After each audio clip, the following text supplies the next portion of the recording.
गाना देखे खातिर हमार चैनल के सब्सक्राइब करी और बेल आइकन के जरूर दबाई। डीजे साहुल सेन अभियानपुर रौजा बाजार।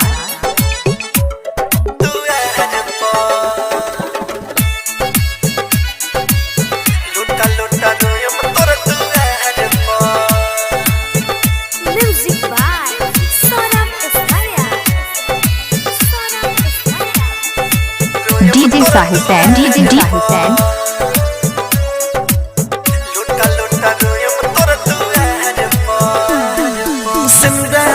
जोशिया है पौधी तोर लीला रो सेनुरा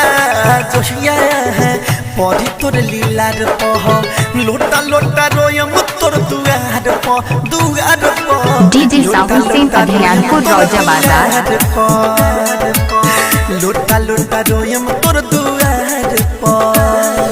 सेनुरा जोशिया है पौधी तोर लीला रो सेनुरा जोशिया है पौधी तोर लीला रो लोटा लोटा रोयम तोर दुआर पो अभियानपुर रौजा बाजार। लोटा लोटा रोयम तोर दुआर पो। डीजे साहुल सेन से बात करें मोबाइल नंबर 9812058333।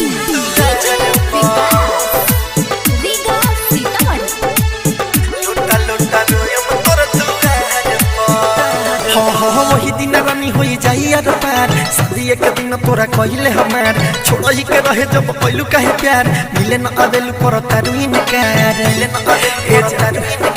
मिले न आवेलू कर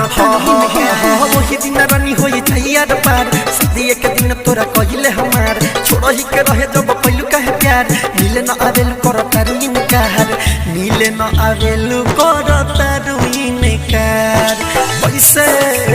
अब सोच के लाकताटे डहर लोटा लोटा रोयम तोर दुआर पो डीजे साहुल सैन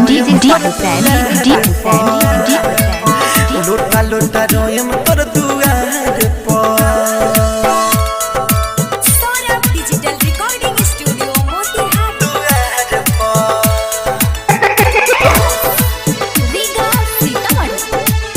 लोटा लोटा रोयम तोर दुआर देवेंद्र दिमागी कहे कि सोनो सुधीर सौरभ के अखिया से गिरा तकनीर बोल कहे रानी बदल गइलू रतनेश के छोरी के चल गइलू रतनेश के छोरी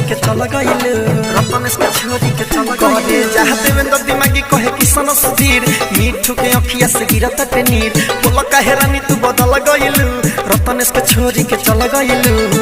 रतनेश के छोरी के चल गइलू हमरा के छोरी चल जयबू पियावा के घर लोटा लोटा रोयम तोर दुआर पो लोटा लोटा रोयम तोर डीजे साहुल सेन अभियानपुर रौजा बाजार। लोटा लोटा रोयम तोर दुआर पो सेनुरा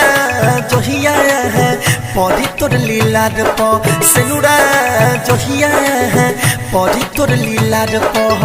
लोटा लोटा रोयम तोर दुआर पो लोटा लोटा रोयम तोर डीजे साहुल सैन लोटा लोटा रोयम तोर दुआर पो।